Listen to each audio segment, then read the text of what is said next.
माननीय न्यायालयाने देखील एकदा हा सवाल विचारला होता की जजेस ट्रेनिंग अकॅडमी आहे तर ॲडव्होकेट्स ट्रेनिंग अकॅडमी का नाही, आणि त्याचं कदाचित कुठे उत्तर नव्हतं, पण ते उत्तर बार काउन्सिल ऑफ महाराष्ट्र आणि गोवा यांनी दिलं आणि अतिशय चांगल्या पद्धतीनं ही अकॅडमी या ठिकाणी सुरू केली। मुख्यमंत्री देवेंद्र फडणवीस की अध्यक्षता में मुंबई में पुरंदर यानी कि पुणे एयरपोर्ट को लेकर समीक्षा बैठक की गई। तेजी से हो रहे औद्योगिकीकरण, शहरीकरण और निवेश को देखते हुए मुख्यमंत्री ने एयरपोर्ट निर्माण को गति देने के निर्देश दिए। उन्होंने महाराष्ट्र इंडस्ट्रियल डेवलपमेंट कॉर्पोरेशन यानी कि MIDC को तय समय में भूमि अधिग्रहण, फंड की व्यवस्था और सिडको के साथ साथ नगर विकास एजेंसी की जिम्मेदारी तय करने के लिए कहा है।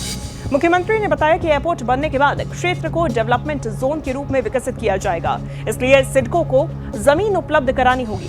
महाराष्ट्र एयरपोर्ट डेवलपमेंट कंपनी की क्षमता बढ़ाकर सभी निर्माणाधीन एयरपोर्ट का काम उसे सौंपने के निर्देश भी दिए गए। मुख्यमंत्री देवेंद्र फडणवीस की अध्यक्षता में हुई बैठक में 2026 से 2031 तक राज्य में 300 करोड़ पेड़ लगाने का निर्णय लिया गया। इसका लक्ष्य पर्यावरण संरक्षण, जलवायु परिवर्तन से लड़ना और ग्रामीण रोजगार बढ़ाना है। इस कार्यक्रम को मिशन मोड में चलाने और वन क्षेत्र 33% तक बढ़ाने का लक्ष्य रखा गया है। इस योजना के तहत मराठवाड़ा जैसे कम हरित क्षेत्रों को प्राथमिकता दी जाएगी। महाराष्ट्र के मुख्यमंत्री देवेंद्र फडणवीस उत्तराखंड के हरिद्वार में गुरुदेव श्री स्वामी सत्यमित्रानंद गिरिजी महाराज के समाधि मंदिर में श्री विग्रह मूर्ति स्थापना समारोह में शामिल हुए।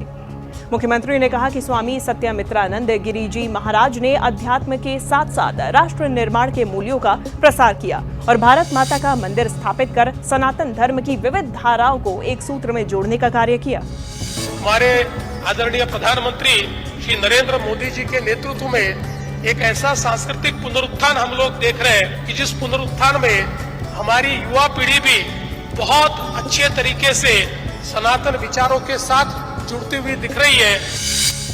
महाराष्ट्र वीकली में इस सप्ताह इतना ही। राज्य की संस्कृति और विकास से जुड़ी महत्वपूर्ण खबरें हम आप तक लगातार पहुंचाते रहेंगे। अगले हफ्ते देखना ना भूलिए महाराष्ट्र वीकली।